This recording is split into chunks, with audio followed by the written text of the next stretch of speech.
እንዲህም አለ፣ ይህ ስለናንተ የሚሰጠው ሥጋዬ ነው።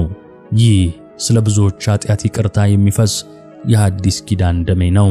ተመልከቱ፣ ጥላውና አካሉ ሲገናኙ መልከጼዴቅ በጥላነት ያሳየውን ክርስቶስ በአካል ፈጸመው። የብሉይ ኪዳን የእንስሳት መስዋዕት መካከለኛው ዘመን ላይ መጥቶ ያለፈ ጊዜያዊ መፍትሄ ነበር። የመልከጼዴቅ መስዋዕት ግን የዘላለማዊው መስዋዕት የቅዱስ ቁርባን ምሳሌ ነው። ለዚህ ነው ክርስቶስ እንደ አሮን ሥርዓት ሳይሆን እንደ መልከጼዴቅ ሥርዓት ካህን የተባለው። የአሮን መስዋዕት ወይም የእንስሳቱ ደም አብቅቷል፣ ተሽሯል። የመልከጼዴቅ መስዋዕት ማለትም ህብስትና ወይኑ ግን በክርስቶስ ሥጋና ደም ተለውጦ ዛሬም በቅድስት ቤተክርስቲያን መሠዊያ ላይ ሕያው ሆኖ አለ። ዓለምን የሚቀድሰው እኛን ከእግዚአብሔር ጋር የሚያስታርቀው ያው ህብስትና ወይን የክርስቶስ ሥጋና ደም ነው። አሁን ነገሩ እየጠራ መጥቷል። ይህ መጀመሪያና መጨረሻ የሌለው የተባለው ንጉሥ የአብርሃምን ዘመን አልፎ የሙሴን ሕግም አልፎ የሌዋውያንን ክህነትም ተሻግሮ በቀጥታ ወደ ክርስቶስና ወደኛ ወደ ክርስቲያኖች መሠዊያ እየጠቆመን ነው። አሁን ዘመናት አልፈዋል። የአብርሃም ዘመን አብቅቶ የሙሴ ዘመን መጥቷል። በሲና ተራራ ላይ ሕጉ ተሰጠ። ለአሮንና ለልጆቹ ክህነት ተደነገገ። አሁን መሠዊያው ሥራ በዝቶበታል። በየቀኑ በጉ ይታረዳል፣ በየቀኑ ደም ይፈሳል።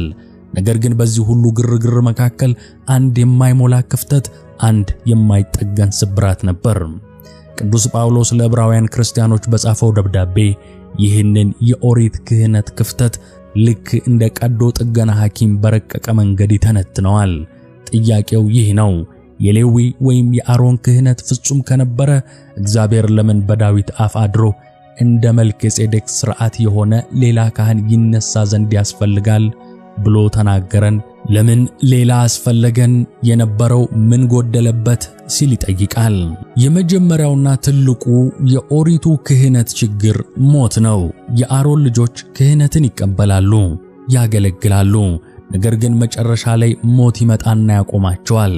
ቅዱስ ጳውሎስ እንዲህ ይለናል፣ እነርሱ እንዳይኖሩ ሞት ስለከለከላቸው ካህናት የሆኑት ብዙዎች ናቸው። እስቲ አስቡት፣ አንድ እስራኤላዊ በሊቀ ካህኑ ይጽናና ይሆናል። ይህ ካህን ቅዱስ ነው፣ ወደ እግዚአብሔር ያቀርበኛል ብሎ ይተማመንበታል። ነገር ግን አንድ ቀን ጠዋት ሲነሳ ያ ካህን ሞቷል። ሌላ አዲስ ካህን ይተካል፣ ያኛውም ይሞታል። ክህነቱ ቀጣይነት የለውም። በሞት የሚቋረጥ በሰው መቃብር የሚገደብ አገልግሎት ነበር። ሞት የሚሽረው ክህነት እንዴት የዘላለም ሕይወትን ሊያሰጥ ይችላል? ሟች የሆነ ካህን እንዴት ወደማይሞተው አምላክ ሊያቀርበን ይችላል? ይህ የኦሪቱ ክህነት ትልቁ ውስንነት ነበር። ሁለተኛው ችግር ደግሞ ኃጢአት ነው። የብሉይ ኪዳን ሊቀ ካህናት የቱንም ያህል የተከበረ ቢሆን በመጨረሻም እርሱ እንደ ማንኛውም ሰው የአዳም እጅ ነው። እርሱም ይሳሳታል፣ እርሱም ይደክማል። ስለዚህ ለሕዝቡ ኃጢአት መሥዋዕት ከማቅረቡ በፊት መጀመሪያ ስለ ራሱ ኃጢአት መሥዋዕትን ማቅረብ ግድ ይለዋል። ቅዱስ ጳውሎስ ይህንን ሲገልጽ ሕጉ ድካም ያላቸውን ሰዎች ሊቀ ካህናት አድርጎ ይሾማልና ይለናል። ውድ ተመልካቾች እናስተውል። ራሱ መዳን የሚፈልግ ሰው ሌላውን እንዴት ማዳን ይችላል? ራሱ በኃጢአት ዕዳ የተተበተበ ሰው የሌላውን ዕዳ እንዴት ሊከፍል ይችላል? ነገሩ ዕውርን ዕውር ቢመራው እንደሚባለው ያለ ነው። ስለዚህ የሌዋውያን ክህነት ጥላ ብቻ ሆኖ ቀረ እንጂ አካል ሆኖ ሰውን ማዳን አልቻለም። ሦስተኛው ድካም ድግግሞሽ ነው። በብሉይ ኪዳን መሥዋዕት ማቆሚያ አልነበረውም። ካህኑ በየቀኑ ይቆማል። በየዓመቱ የስርየት ቀን ይከበራል። ምክንያቱም የሚሰዋው የፍየልና የጥጃ ደም ኃጢአትን ከስሩ መንቀል አይችልምና ኃጢአትን ይሸፍናል እንጂ አያጠፋውም። መጽሐፍ ቅዱስ እንደሚል በየዓመቱ ኃጢአትን ማሳሰብ አለ፣ የኮርማዎችና የፍየሎች ደም ኃጢአትን እንዲያስወግድ አይችልምና ተብሎ ተጽፏል። ሕመሙ ያልጠፋለት በሽተኛ በየቀኑ መድኃኒትን እንደሚውጠው ሁሉ የብሉይ ኪዳን ሕዝብም በየቀኑ መሥዋዕት ያቀርብ ነበር። ይህ የሚያሳየው ሥርዓቱ ፍጹም አለመሆኑን ነው። ፍጹም ቢሆን ኖሮ አንድ ጊዜ ቀርቦ ባበቃ ነበር። እዚህ ጋር ነው ሐዋርያው ቅዱስ ጳውሎስ ታላቁን የምሥራች ይዞ የሚመጣው። ዕብራውያን ሆይ ይላቸዋል፣ ለምን ወደ ኋላ ታያላችሁ? ለምን ወደ ድካሙ ወደ ሞቱ ወደማይችለው ካህን ትመለከታላችሁ? እያለ ይጠይቃል። እግዚአብሔር አስቀድሞ ይህንን ክፍተት አይቶት ነበር። ለዚህ ነው በአብርሃም ዘመን ከሌዋውያን በፊት ሌላ አይነት ካህን መልከጼዴቅን ጥላ አድርጎ ያሳየን። እናም በዳዊት በኩል መሐላን ማለ። እግዚአብሔር ማለ አይጸጸትምም። አንተ እንደ መልከጼዴቅ ሥርዓት የዘላለም ካህን ነህ። ልብ በሉ፣ እግዚአብሔር ለአሮን አልማለም። የሌዋውያን ክህነት ያለ መሐላ ነበር የተሰጠው፣ ለጊዜው ነበርና። ለዚህኛው ካህን ግን ማለ። መሐላው የሚያሳየው የክህነቱን ጽናትና ዘላለማዊነት ነው። ጥላው አበቃ፣ አሁን አካሉ መጥቷልና። የሚመጣው ካህን እንደ አሮን ልጆች በሞት የሚገታ አይደለም። የሚመጣው ካህን ስለ ራሱ ኃጢአት መስዋዕትን አያቀርብም። እርሱ ንጹሕ፣ ርኩሰት የሌለበት ከኃጢአተኞች የተለየ ነውና። የሚመጣው ካህን የእንስሳትን ደም አይዝም፣ የራሱን የሕይወት ደም እንጂ። ይህ ለውጥ እንዲሁ የአገልጋይ መቀየር አይደለም፣ የሥርዓት መለወጥ ነው። ሕጉ ተፈጸመ፣ ተሻሻለም። እንግዲህ ዋናው ነገር ይህ ነው። የብሉይ ኪዳን ካህናት በሰው እጅ በተሰራች ድንኳን ውስጥ በየቀኑ ቆመው ያገለግላሉ። ሥራቸው አያልቅም ነበር፣ መሥዋዕታቸውም አያድንም ነበር። ነገር ግን ዘመኑ ሲደርስ እውነተኛው ሊቀ ካህናት ኢየሱስ ክርስቶስ መጣ። እርሱ የገባው በሰው እጅ ወደ ተሰራች ጠባብ ቤተ መቅደስ አይደለም። እርሱ የገባው ወደ እውነተኛይቱ ቅድስተ ቅዱሳን፣ ወደ ሰማይ፣ ወደ አባቱ ዙፋን ነው። በእጁ ምን ይዞ ገባ ካልን እንደ አሮን ልጆች የፍየል ወይም የጥጃ ደም አልያዘም። ይህ ዓለምን ለማዳን በጣም ትንሽ ነገር ነው። ክርስቶስ የያዘው የገዛ ራሱን ክቡር ደም ነው። በመስቀሉ ላይ የተፈጸመው ነገር የዓለምን ታሪክ ለዘላለም ቀይሮታል። በዚያን ዕለት እርሱ መሥዋዕት ነበር፣ ስለ ዓለም ኃጢአት የታረደ የእግዚአብሔር በግ። በዚያን ዕለት እርሱ መሥዋዕት ተቀባይ ነበር፣ መለኮት ነውና። ይህ ታላቅ ምስጢር ነው። ቅዱስ ጳውሎስ ይህንን ሲገልጽ አንድ ኃይለኛ ቃልን ይጠቀማል። የዘላለም ቤዛነት አግኝቶ አንድ ጊዜ ፈጽሞ ወደ ቅድስት በገዛ ደሙ ገባ ይለናል። ይህችን አንድ ጊዜ የምትለዋን ቃል ልብ በሉ። በብሉይ ኪዳን ሊቀ ካህናት በየዓመቱ ወደ ቅድስተ ቅዱሳኑ ይገባል። በየዓመቱ ፍርሃት አለ፣ በየዓመቱ የኃጢአት መታሰብ አለ። በክርስቶስ ግን ድግግሞሽ የለም። ምክንያቱም መሥዋዕቱ ፍጹም ነውና። የእርሱ ደም የኃጢአትን ዕድፍ ከውጭ ብቻ ሳይሆን ከውስጥ ከሕሊናም ያጥባል። አንዴ የፈሰሰው ደም ለአዳም ዘር ሁሉ፣ ለትውልድ ሁሉ እስከ ዓለም ፍጻሜ ድረስ ይበቃል። እርሱ ሥራውን ጨርሷል፣ ተፈጸመ ብሎ አውጇል። ስለዚህ እንደ ሌዋውያን ካህናት መቆም አያስፈልገውም። መጽሐፍ እንደሚል ስለ ኃጢአት አንድን መሥዋዕት ለዘላለም አቅርቦ በእግዚአብሔር ቀኝ ተቀመጠ።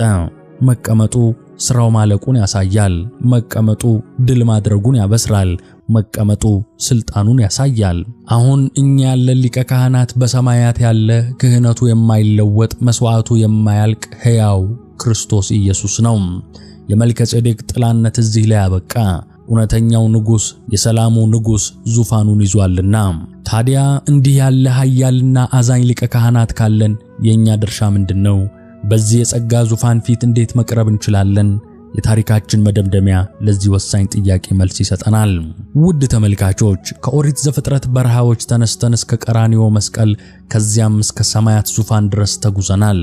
የመልከጼዴቅን ጥላ አይተናል። የክርስቶስን እውነት አስተውለናል። አሁን ግን አንድ ወሳኝ ጥያቄ ይቀራል።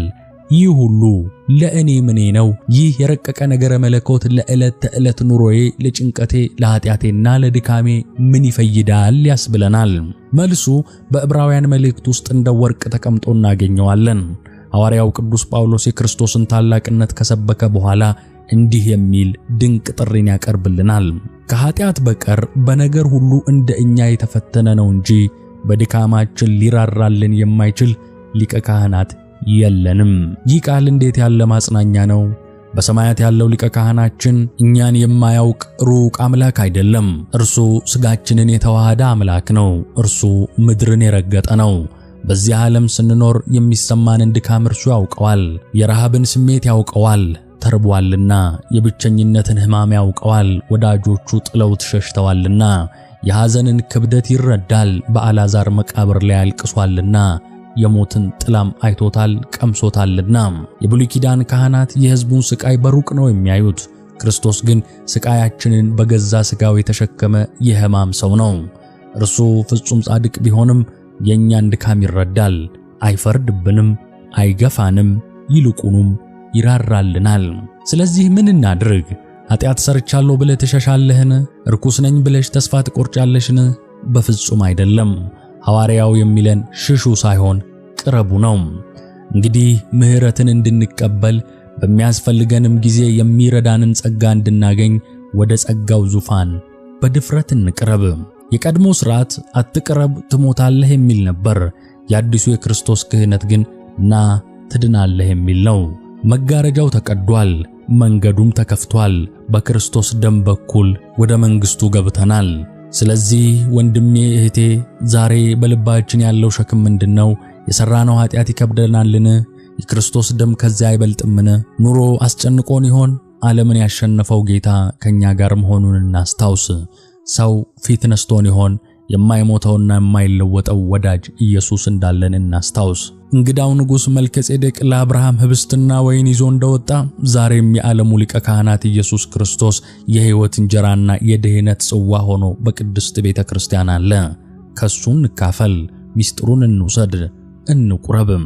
የሳሌም ንጉሥ መልከጼዴቅ ጥላ ነበር፣ አለፈ። የሰላም ንጉሥ ኢየሱስ ክርስቶስ ግን አካል ነው፣ ለዘላለም ይኖራል። እርሱ መጀመሪያና መጨረሻው አልፋና ኦሜጋ ነው። እርሱ ትናንትናና ዛሬ እስከ ዘላለም ያው ነው። ይህንን ታላቅ ሊቀ ካህናት ይዘን የምንፈራው ምንም ነገር የለም። ሰላም ከሁላችን ጋር ሆኗልና። ስብሐት ለእግዚአብሔር ወለወላዲቱ ድንግል ወለመስቀሉ ክቡር አሜን። ውድ ቤተሰቦቻችን ቻናላችን መባ ቲቪ ከልዑል እግዚአብሔር በታች በእናንተ በተመልካቾቻችን ድጋፍ ብዙ ማገልገል ችሏል። በመጀመሪያ ዛሬ ለደረስንበት ደረጃ ላደረጋችሁልን ቃላት የማይገልጹት ድጋፍ በታላቅ ትህትና ምስጋናችንን እናቀርባለን። የምንጓዘው ጉዞ ረጅም ነው፣ ራእያችንም ታላቅ ነው።